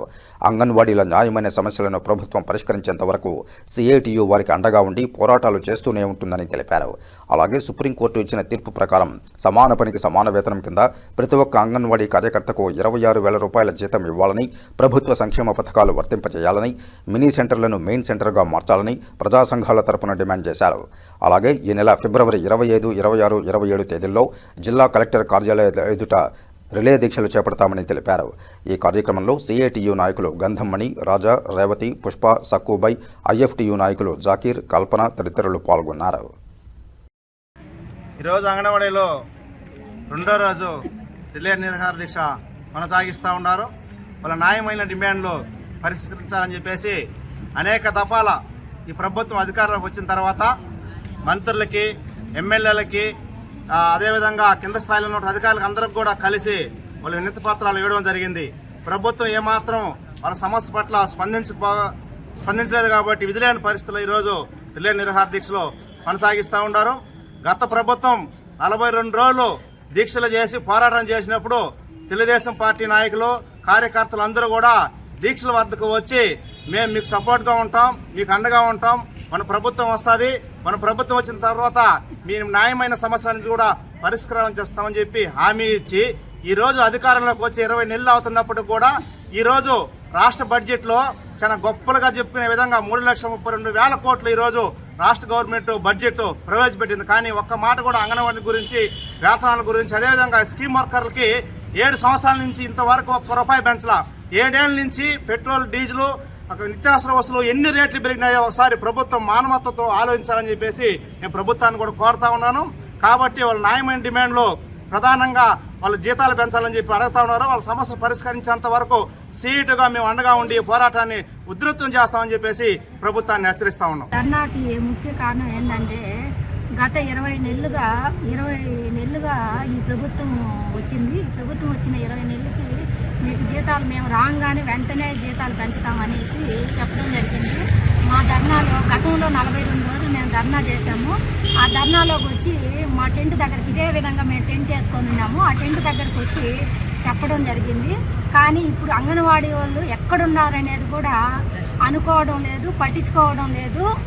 మేము గతంలో ఏం చెప్పారంటే మేము రాగానే వెంటనే మీకు మీ చిన్న చిన్న కోరికలన్నీ వెంటనే సమస్యలన్నీ మేము తీరుస్తామని చెప్పడం జరిగింది. కానీ మాకు ఏ ఒక్కరికి సమస్యలు తీర్చలేదు. రాజకీయ ఒత్తిళ్ళు అయితే ఎక్కువ అయిపోయినాయి. అరాచకాలు గుర్తించేస్తూ ఉన్నారు. ఫుడ్ సరిగ్గా తోలడం లేదు. ఆధార్ కార్డులు పిఎంఎంవై ఎంతసేపు అయినా మాకు ఇచ్చిన మొబైల్ ఏంటంటే సరిగ్గా సాఫ్ట్వేర్ పనిచేయడం లేదు, అసలు నెట్టే రావడం లేదు. కానీ మొబైల్లో వెంటనే మాకు పని జరిగిపోవాలి. స్టార్టింగ్ ఆర్ఎల్ఎం అని, నెక్స్ట్ వచ్చి ప్రెజెంట్లని, నెక్స్ట్ బెనిఫిషియర్స్ ఆల్మోస్ట్ వాళ్ళందరూ ఫోటోలు తీయాలి, అబ్బా ఐడి చేయాలి, అప్పా ఐడి చేయాలి. నెక్స్ట్ వచ్చి పిఎంఎంవై అనేసి అది ఏఎన్ఎంలో వాళ్ళు చేయాల్సిన వర్క్ కూడా మాకు పని తక్కువ ఉండదు. కాబట్టి మా మీద భారం పెంచి మమ్మల్ని చాలా విధాలుగా ఒత్తిడికి గురి చేస్తూ ఉన్నారు. అదేవిధంగా మా వాళ్ళు చాలామందికి ఆరోగ్య సమస్యలు కూడా వచ్చినాయి. 24 అవర్స్ సెల్లు చూడాల్సి వస్తున్నది. నైట్ పోగులు పనిచేసినా కానీ మాకు సరిపోవడం లేదు. సరే వర్క్ ఎందుకంటే మేమందరము పేద కుటుంబాల నుంచి వచ్చాం కాబట్టి గతి లేక చేస్తూ ఉన్నాం ఉద్యోగాలు. అందుకని మమ్మల్ని చూసి ఎంత ఇబ్బంది పెడుతున్నారంటే అంత ఇబ్బంది పెడతా ఉన్నారు. దానికి కూడా మీరు చెప్పిందంతా మేము చేస్తాము, మాకు కనీస జీతాలన్నా పెంచండి, మా కుటుంబాన్ని మేము పోషించుకునే విధంగా అన్నా చేయండి అంటే దానికి లేదు. అదేవిధంగా ఇప్పుడు స్కూల్లోకి వస్తే చాలా ఇప్పుడు ఫుడ్ మేము చేస్తూ ఉన్నాము. కూరగాయలు కానీ బిల్లులు కానీ చాలా తక్కువ క్వాంటిటీలో ఇస్తూ ఉన్నారు, ఎక్కువ చేయమన్నారు. ఎందుకంటే అలా అయినా అంగన్వాడీ వాళ్ళు మొగుచుకుంటారేమో అనేసి గత 50 సంవత్సరాలుగా ఈ ప్రభుత్వమే పెట్టింది అంగన్వాడీలు. గతంలో మాకు చాలా ఇబ్బందులు జరిగినాయి. 42 రోజులు మేము ఈదల్లోకి వచ్చాము. అదేవిధంగా ఇప్పుడు కూడా మమ్మల్ని ఈదల్లోకి రానియకుండా మా కనీస వేతనాలు 26,000 మాకు అమలు చేసిన పథకాలన్నీ గతంలో ఇచ్చున్నారు. అవన్నీ అమలు చేయాల్సిందిగా ఈ ప్రభుత్వాన్ని మరీ కోరుకుంటున్నాము. మా సమస్యలు యాప్లు 3 యాప్లు పెట్టినారు. ఆ యాప్లు కూడా కొంచెం తగ్గించారు, కానీ పని భారం అయితే చాలా పెంచారు. ఇబ్బంది సెల్లులో చేయాల్సినవి రికార్డ్స్ రాయాల్సింది. పిల్లలు అసలు ఆరోగ్యపరంగా చాలామంది అంగన్వాడీలకి హెల్త్ ఇష్యూస్ వస్తూ ఉన్నాయి, తలనొప్పి వస్తూ ఉంది, అలాగే చాలా ఇబ్బందులు పడుతూ ఉన్నారు. దయచేసి ఇవన్నీ గమనించుకొని మా జీతాలు కనీస వేతనాలు పెంచాలని ఈ ప్రభుత్వాన్ని కోరడమైంది. మార్చి నెల 16వ తేదీ నుండి ఏప్రిల్ 1వ తేదీ వరకు జరగనున్న 10వ తరగతి పరీక్షలను సమర్థవంతంగా నిర్వహించేందుకు పటిష్టమైన చర్యలు చేపట్టాలని సంబంధిత అధికారులను తిరుపతి జిల్లా కలెక్టర్ డాక్టర్ ఎస్ వెంకటేశ్వర్ ఆదేశించారు. జిల్లా కలెక్టర్ డాక్టర్ ఎస్ వెంకటేశ్వర్ మాట్లాడుతూ జిల్లాలో మార్చి 16 నుండి ఏప్రిల్ 1వ తేదీ వరకు ఉదయం 9:30 గంటల నుండి మధ్యాహ్నం 12:45 వరకు నిర్వహించే 10వ తరగతి పరీక్షలను అత్యంత పటిష్టంగా నిర్వహించాలన్నారు. 10వ తరగతి పరీక్షలను ఎటువంటి లోటుపాట్లు లేకుండా ప్రశాంత వాతావరణంలో నిర్వహించాలని అధికారులను ఆదేశించారు. జిల్లా నుండి 10వ తరగతి పరీక్షలకు సంబంధించి సుమారు 31,334 మంది అంటే 29,165 మంది రెగ్యులర్ విద్యార్థులు, 1,178 మంది గత సంవత్సరంలో ఫెయిల్ అయిన విద్యార్థులు, అలాగే 991 మంది ఓపెన్ స్కూల్స్ ద్వారా 10వ తరగతి పరీక్షలకు విద్యార్థులు హాజరవుతున్నారని అన్నారు. మొత్తం 179 పరీక్షా కేంద్రాల్లో నిర్వహించే పరీక్షా ప్రశ్నాపత్రాలను స్ట్రాంగ్ రూమ్లకు తీసుకువెళ్లేటప్పుడు పటిష్టమైన బందోబస్తు బందోబస్తు ఉండాలని తెలిపారు. పరీక్షా పేపర్ల తరలింపుపై జిల్లా స్థాయిలో సంబంధిత పోలీస్ అధికారులు, పోస్టల్ డిపార్ట్మెంట్ అధికారులు, ఇతర సంబంధిత అధికారులతో సమీక్షా సమావేశం నిర్వహించాలని సూచించారు. పరీక్షా కేంద్రాల వద్ద గట్టి పోలీసు బందోబస్తు ఏర్పాటు చేయాలన్నారు. సమస్యాత్మక పరీక్షా కేంద్రాల్లో సీసీ కెమెరాల ఏర్పాటుతో పాటు ప్రత్యేక భద్రతా చర్యలు చేపట్టాలని తెలిపారు. అలాగే అన్ని పరీక్షా కేంద్రాల వద్ద 144 సెక్షన్ అమలు చేయాలని తెలిపారు. పరీక్షా కేంద్రాల పరిధిలో ఇంటర్నెట్, జిరాక్స్ సెంటర్లను మూసివేయించాలని ఆదేశించారు. పరీక్షా కేంద్రాల్లోకి అభ్యర్థులు, ఇన్విజిలేటర్లు, ఇతర ఉన్నతాధికారులతో సహా ఏ ఇతర సిబ్బంది ఎలక్ట్రానిక్ పరికరాలు, మొబైల్ ఫోన్లు తీసుకువెళ్లరాదన్నారు. పోలీసులు ముందుగా తనిఖీ చేయాలని ఆదేశించారు. ఎక్కడా మాస్ కాపీయింగ్ లేకుండా చూడాలన్నారు. పరీక్షా కేంద్రాలకు అభ్యర్థులు సకాలంలో చేరాలన్నారు. పరీక్షా కేంద్రాల్లో త్రాగునీరు, మరుగుదొడ్లు, లైట్లు, ఫ్యాన్లు, విద్యుత్ సౌకర్యం, ఫస్ట్ ఎయిడ్ సెంటర్లు, వైద్యాధికారులు అందుబాటులో ఉండేలా చూసుకోవాలన్నారు. పరీక్షా కేంద్రాలకు హాజరయ్యే విద్యార్థులకు ఆర్టీసీ బస్సులు తగు విధంగా అందుబాటులో ఉంచాలని అధికారులకు ఆదేశించారు. పరీక్షా కేంద్రాల్లో ఎలాంటి మాల్ ప్రాక్టీస్ కార్యకలాపాలకు తావు లేకుండా పకడ్బందీగా ఏర్పాట్లు చేయాలని సంబంధిత అధికారులను ఆదేశించారు. ఈ సమావేశంలో డీఈఓ కుమార్, విద్యాశాఖ సహాయ commissioner B Sudha, Tirupati municipal additional commissioner Sharadadevi, DPO Sushiladevi, DM and HO Balakrishna Nayak, రవాణా శాఖ అధికారి మురళీమోహన్, ట్రెజరీ అధికారి Mrudula, APSRTC TM Viswanath, APSPDCL అధికారి, పోలీసు శాఖ వారు, సంబంధిత జిల్లా అధికారులు తదితరులు పాల్గొన్నారు. ప్రభుత్వ నిబంధనల ప్రకారం అర్హులైన జర్నలిస్టులందరికీ అక్రిడిటేషన్ కార్డులు మంజూరు చేస్తామని చిత్తూరు జిల్లా కలెక్టర్ సుమిత్ కుమార్ హామీ ఇచ్చారు. సోమవారం కలెక్టర్ ఛాంబర్లో ఏపీడబ్ల్యూజేఎఫ్ డైరీని ఆయన ఆవిష్కరించారు. అనంతరం మాట్లాడుతూ ప్రభుత్వానికి, ప్రజలకు వారధిగా ఉన్న జర్నలిస్టులకు తగిన సహాయ సహకారాలు అందిస్తామని వివరించారు. కేబుల్ టీవీలకు, చిన్న పత్రికలకు, వార పక్ష పత్రికలకు అక్రిడిటేషన్ జారీ చేయడంలో తగిన ప్రాధాన్యతనిస్తామని వివరించారు. అక్రిడిటేషన్ జారీలో ఎదురవుతున్న సాంకేతిక ఇబ్బందులను ఏపీడబ్ల్యూజేఎఫ్ రాష్ట్ర నాయకులు కవరకుంట్ల జయరాజ్ జిల్లా కలెక్టర్కు వివరించారు. ఈ కార్యక్రమంలో అక్రిడిటేషన్ కమిటీ సభ్యులు సాటి గంగాధర్, బి జగదీష్, గందోడి హరిప్రసాద్, ఏపీడబ్ల్యూజేఎఫ్ జిల్లా అధ్యక్షులు బి ప్రకాష్, అధిక సంఖ్యలో నాయకులు, జర్నలిస్టులు పాల్గొన్నారు. ఈరోజు ఆంధ్రప్రదేశ్ వర్కింగ్ జర్నలిస్ట్ ఫెడరేషన్కి సంబంధించినటువంటి రాష్ట్ర డైరీని గౌరవ జిల్లా కలెక్టర్ గారు ఆవిష్కరించారు. అందుకు ఆంధ్రప్రదేశ్ వర్కింగ్ జర్నలిస్ట్ ఫెడరేషన్ తరఫున ఆయనకి హృదయపూర్వక కృతజ్ఞత తెలియజేస్తున్నాం. అదేవిధంగా చిత్తూరు జిల్లాలో నెలకొన్నటువంటి అక్రిడేషన్కి సంబంధించినటువంటి సమస్యలన్నింటినీ కూడా అర్జీ రూపంలో కలెక్టర్ గారికి ఇవ్వడం జరిగింది. ఆయనతో కూలంకుషంగా కూడా చర్చించడం జరిగింది. కేబుల్ టీవీలు, చిన్న పత్రికలు, అదేవిధంగా మీడియం పత్రికలు, తమిళ పత్రికలు, తమిళ ఛానల్స్కి సంబంధించినటువంటి, హిందీ పత్రికలకు సంబంధించినటువంటి పూర్తి వివరాలన్నీ కూడా కలెక్టర్ గారితో డిస్కషన్ చేయడం జరిగింది. ప్రభుత్వ ఉత్తర్వుల ప్రకారం, ప్రభుత్వ నిబంధనల ప్రకారం అన్ని అక్రిడేషన్ కార్డులు కూడా కలెక్టర్ గారు శాంక్షన్ చేస్తానని చెప్పేసి చెప్పడం, నిజంగా కూడా ఆయనకి మేము ఆంధ్రప్రదేశ్ వర్కింగ్ జర్నలిస్ట్ ఫెడరేషన్ తరఫున కృతజ్ఞత తెలియజేస్తున్నాం. ఈ కార్యక్రమానికి జిల్లా వ్యాప్తంగా ఇంత పెద్ద ఎత్తున వచ్చినటువంటి జర్నలిస్టులందరికీ కూడా కృతజ్ఞత తెలియజేస్తున్నాం. ఏదేమైనా కానీ అక్రిడేషన్ కమిటీ సభ్యులందరూ కూడా దయచేసి జర్నలిస్టులకి అక్రిడేషన్ కార్డులు తీసిచ్చే ప్రయత్నం చేయండి.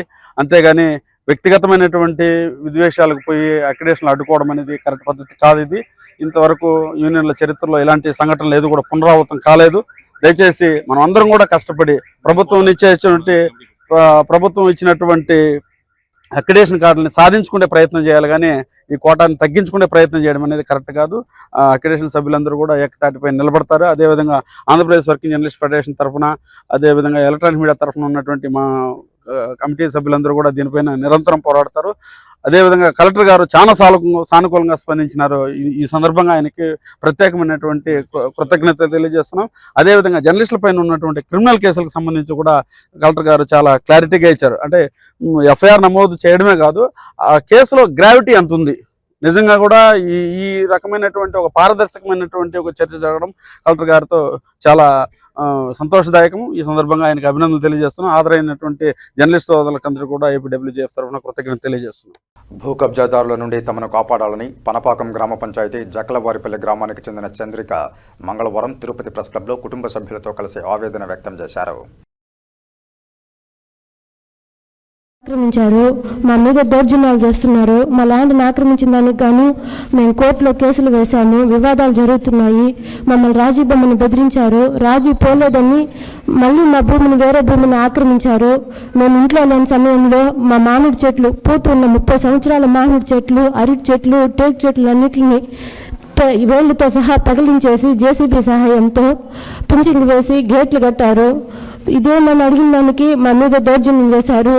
మేము ప్రెస్ మీట్కి ఇచ్చిన దానికి ఆ పాప మీదకి మాకేం సంబంధం లేదు, ఏ ల్యాండ్ని మేము ఆక్రమించలేదని అతను ప్రెస్ మీట్ ఇచ్చారు. అతను దౌర్జన్యం చేయకపోతే మా మీద మా ల్యాండ్లు వేటిని ఆక్రమించకపోతే వీటిని ఏమని అడిగింది. ఎంతసేపు మా జోలికి వస్తే చంపేస్తాము, మీ ల్యాండ్లన్నీ మావే, మిమ్మల్ని చంపినా కూడా అడిగే దిక్కు లేదు. మేము చేస్తే ఎక్కడికి వెళ్తారు, స్టేషన్కి వెళ్తారు. మళ్ళీ మాకే ఫోన్ చేసి చెప్తారు. ఎవరి దగ్గరికి వెళ్ళి ఏం చెప్పుకుంటారు, ఎక్కడికి వెళ్ళినా మీకేం జరగదు, మేము చెప్పినట్టు వినాల్సిందే అని మమ్మల్ని బెదిరిస్తూ ఉంటారు. మాకు ప్రాణ రక్షణ లేదు, మా ఆస్తులకి రక్షణ లేదు. అన్ని పట్టా భూములే అన్నీ చేసేస్తాడు. మళ్ళీ నేను ఏమీ చేయలేదని చెప్తాడు. మేము ఇంకెక్కడికి వెళ్ళాలి సార్, మాకు ఎక్కడికి వెళ్ళినా రక్షణ లేదు. నాకు 2 చిన్న బిడ్డలు. ఎన్ని సంవత్సరాలని సార్, 5 సంవత్సరాలుగా కోర్టుకు తిరుగుతున్నాం. కోర్టులో కేసులు జరుగుతున్నాయి, అయినా మళ్ళీ వేరే భూమిని ఆక్రమిస్తున్నాడు. మేము ఇంకెక్కడికి వెళ్ళాలి, ఎవరికి చెప్పుకోవాలి? మమ్మల్ని దౌర్జన్యం చేస్తున్నారు, బెదిరించి సంతకాలు పెట్టించుకుంటున్నారు అని ఎంఆర్ఓ గారికి రిజిస్టర్ పోస్ట్ కూడా చేశాము. అక్కడ నుంచి రిజిస్టర్ పోస్ట్ అందినట్టు మాకు స్లిప్ కానీ వచ్చింది. ఎస్పీ గారికి కానీ రిజిస్టర్ పోస్ట్ చేశాము. అవన్నీ చేసి శనివారం రోజు ఇంటికి వెళ్ళేసరికి మొత్తం దౌర్జన్యం చేసి చెట్లన్నీ జేసీబీతో తొలగించేసి పింజింగ్ వేసి గేటు కట్టేశారు సార్. అడిగితే ఇంకా ఉండే ల్యాండ్లో కూడా వస్తాను, ఎక్కడ వెళ్ళి ఏం చెప్పుకుంటావు చెప్పుకోవు, ఏం చేసుకుంటావు చేసుకోవు అని మమ్మల్ని బెదిరిస్తా ఉన్నారు సార్. పార్టీ నాయకుడిగా ఉన్నాను నేను కూడాను. నా పేరు నగరం హేమాద్రి.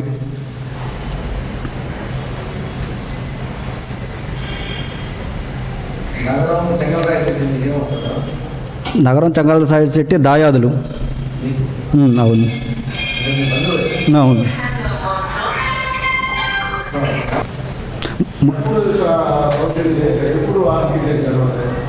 ఇప్పుడు మాకు 2018లో నేషనల్ హైవే పడింది సార్. భూముల రేట్లు పెరిగిపోయింది. నేషనల్ వేరే వాళ్ళ పేరు మీద వేసి కాంపన్సేషన్ అవార్డు పాస్ చేసుకున్నారు. ఎన్ ఢిల్లీ బాబు, ఎన్ దేవి అనే వాళ్ళ పేరు మీద మాకు 652/6 లీటర్లో 11 సెంట్ల విస్తీర్ణం ఉంది. మాది 1 ఎకరా 85 సెంట్లు. అంతా ఒకటే. మా హస్బెండ్ 1 ఎకరా 85 సెంట్లు. సపరేట్ ఉన్నాయి.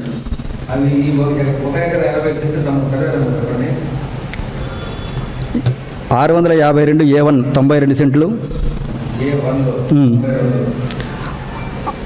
652/6లో 11 సెంట్లు. 652/5లో 3 సెంట్లు. 652/1D1 79 సెంట్లు.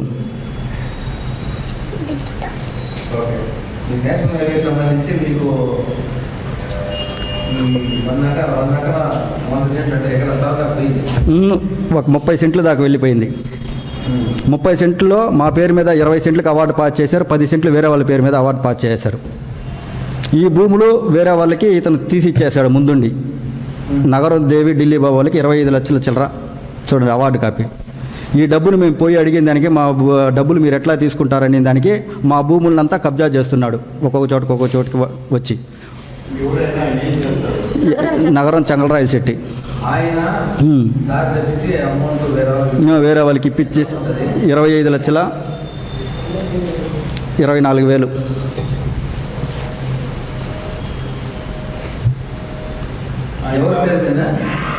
ఎన్ Devi, wife of Delhi Babu. Wife of Delhi బాబు.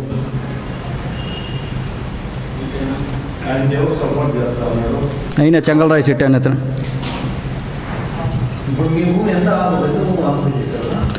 మా భూమిని ఒక 10 సెంట్లు దాకా 15 సెంట్లు ఆక్యుపై చేశాడు. 10 సెంట్లకి ఆల్రెడీ కోర్టులో కేసు వేస్తున్నాము. వాయిదాలు జరుగుతున్నాయి. వాళ్ళ కోర్టులో మాకు చెంగలరాయ శెట్టికి మాకు మేమే చెంగలరాయ శెట్టి మీద కేసు వేసాము. మమ్మల్ని కొట్టారు, దౌర్జన్యం చేశారు. మా చెట్లు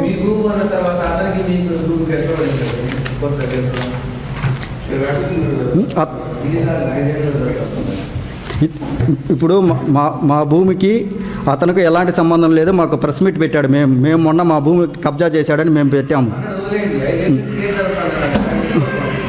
అదే భూముల రేట్లు పెరిగింది. అతని దగ్గరే మేము డబ్బిచ్చి కొనుక్కున్నాం సార్.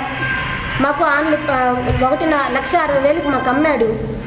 తెల్ల పేపర్లో సంతకం పెట్టించారు. ఎవరెవరు భూములు వాళ్ళు అని చెప్పి 2008లో మాకు సంతకం పెట్టి మాకు ఇచ్చేశారు. చెంగల్ రాయశెట్టి. అప్పటి నుంచి ఆ భూమి మా భూమిలోనే ఉండింది.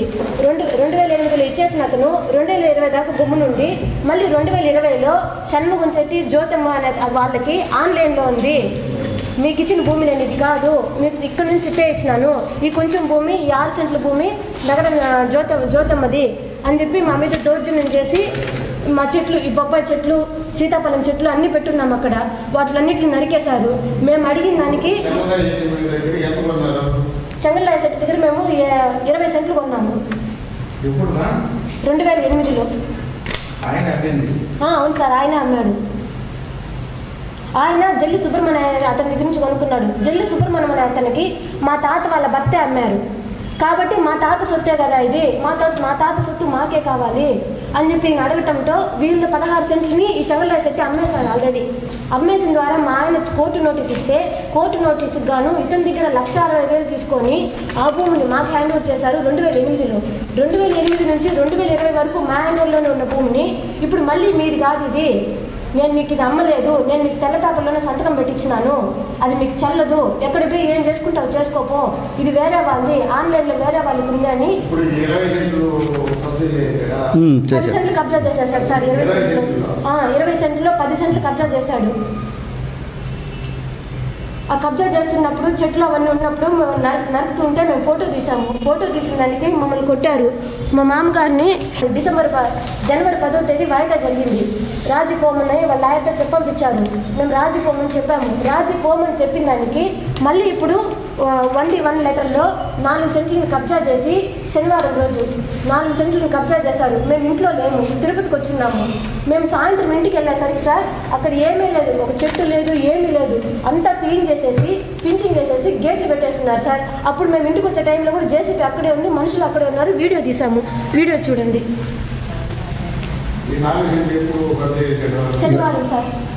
మేము అందుకని ఆదివారం రోజు ప్రెస్ మీట్ ఇచ్చాము. మా ల్యాండ్ని ఆక్రమించాడు, మా మీద ఈ విధంగా దౌర్జన్యాలు చేస్తున్నారు, మాకు ప్రాణహాని ఉందని మేము ప్రెస్ మీట్ ఇస్తే మళ్ళీ అతను నిన్న సోమవారం రోజు కబ్జా చేసిన ల్యాండ్లోనే నిలబడి నేను ఎటువంటి కబ్జాలు చేయలేదు, నాకు ఎటువంటి పాపపుణ్యాలు తెలియదు, వాళ్ళ మీద నేను పరువు నష్ట దావా వేస్తానని మళ్ళీ నిన్న పేపర్ ఇస్తాడు. కబ్జా చేసిన ల్యాండ్లోనే నిలబడి ఇంక మేము ఎక్కడికి వెళ్ళి ఏం చేయాలి సార్ మీరే చెప్పండి. ఆయన అంత ధైర్యంగా కబ్జా చేసిన ల్యాండ్లోనే నిలబడి ప్రెస్ మీట్ ఇచ్చి నాకేమీ తెలియదు అంటున్నాడు. కార్మికుల కోసం employees state insurance corporation ESIC ఏర్పాటై 75 సంవత్సరాలు కావస్తున్న సందర్భంగా తిరుపతి కార్మిక రాజ్య బీమా ఈఎస్ఐ ఆసుపత్రిలో 15 రోజుల పాటు వివిధ కార్యక్రమాలు నిర్వహిస్తున్నట్లు medical superintendent doctor M Shyam Babu పేర్కొన్నారు. ఇందులో భాగంగా ఈఎస్ఐ లబ్ధిదారుల కోసం వైద్యం, ఆరోగ్యంపై అవగాహన, వైద్య శిబిరాలు, పరిశుభ్రత, యోగా, ఆయుష్ వైద్యం, సంస్థ కార్మికులకు అందిస్తున్న ప్రయోజనాలపై అవగాహన సమావేశాలు నిర్వహిస్తున్నట్లు చెప్పారు. ఇందులో భాగంగా మంగళవారం ఆసుపత్రి ఆవరణలో ఏర్పాటు చేసిన కార్యక్రమంలో మానసిక ఒత్తిడి, సిపిఆర్పై డాక్టర్లు అవగాహన కల్పించారు. ఈ కార్యక్రమంలో RMO doctor AVS Prasad, programme incharge doctor V Madhuridevi, specialist డాక్టర్లు జి శివమహేశ్వర, ఎన్ కిషోర్ కుమార్, ఇతర డాక్టర్లు, సిబ్బంది పాల్గొన్నారు. అంటే మనం చేయాల్సింది ఫస్ట్ ఒక సేఫ్ ఎన్విరాన్మెంట్ తీసుకొచ్చిన తర్వాత ఫస్ట్ పల్స్ చూడాలి, పేషెంట్కి కట్టి లేపాలి. ఫస్ట్ చెంప మీద కొట్టడము, గట్టిగా ఈ స్టెర్నం మీద గట్టిగా స్ట్రెచ్ చేయడము, ఏమన్నా రెస్పాన్స్ ఉందా లేదా పేషెంట్కి ఏం చూడాలి. ఏమీ లేదా అప్పుడు మనం పల్స్ చూస్తాం. పొట్టనవేలు ఉంది కదా దానిపైన ఇట్లా పెట్టి చూస్తే మనకు తెలుస్తుంది పల్స్ కొట్టుకుంటున్నాయా లేదా అని. రెండోది వచ్చేసి కెరోటిడ్ పల్స్, గొంతు ఉంది కదా కొన్ని గాలి పోతుంది వెగ్య, దాని పక్కనే పట్టుకుంటే ముందు లేదు తెలుస్తుంటుంది. అటువంటిది ఏమీ లేవంటే చెప్పేసి మనం హార్ట్ సౌండ్ కరెక్ట్గా వినిపిస్తుందో కదా చూసుకోండి. అదేం లేవా ఇవన్నీ 1 మినిట్ లోపల అయిపోవాలి చేయడానికి. వెంటనే మనం సిపిఆర్ స్టార్ట్ చేయాలి, అంటే కంప్రెషన్స్. అంతేగాని నోట్లో తెరిచి నీళ్ళు పోయడం అంతా చేయొద్దండి. నీళ్ళు మొహం మరుపుకోవడం ఓకే, కానీ అందరు చేసేదంటే నోట్లో నీళ్ళు పోసేస్తారు, అదేందో తక్కువ. నటి రవీనా టండన్, మాజీ MP Lagadapati Rajagopal, MLA Nallari Kishore Kumar Reddy, Pondicherry assembly whip Arumugam Tirumala శ్రీవారిని దర్శించుకుని మొక్కులు చెల్లించుకున్నారు. శ్రీవారి దర్శనార్థం కుటుంబ సభ్యులతో కలిసి తిరుమలకు చేరుకున్న వీరు వీఐపీ బ్రేక్ ప్రారంభ దర్శన సమయంలో శ్రీవారిని దర్శించుకున్నారు. దర్శనానంతరం రంగనాయకుల మండపంలో వేద పండితులు వేదాశీర్వచనం పలుకగా ఆలయాధికారులు స్వామివారి వస్త్రంతో సత్కరించి వీరికి శ్రీవారి తీర్థప్రసాదాలను అందజేశారు. ఇక వార్తలు ముగించే ముందు ముఖ్యాంశాలు మరోసారి చూద్దాం.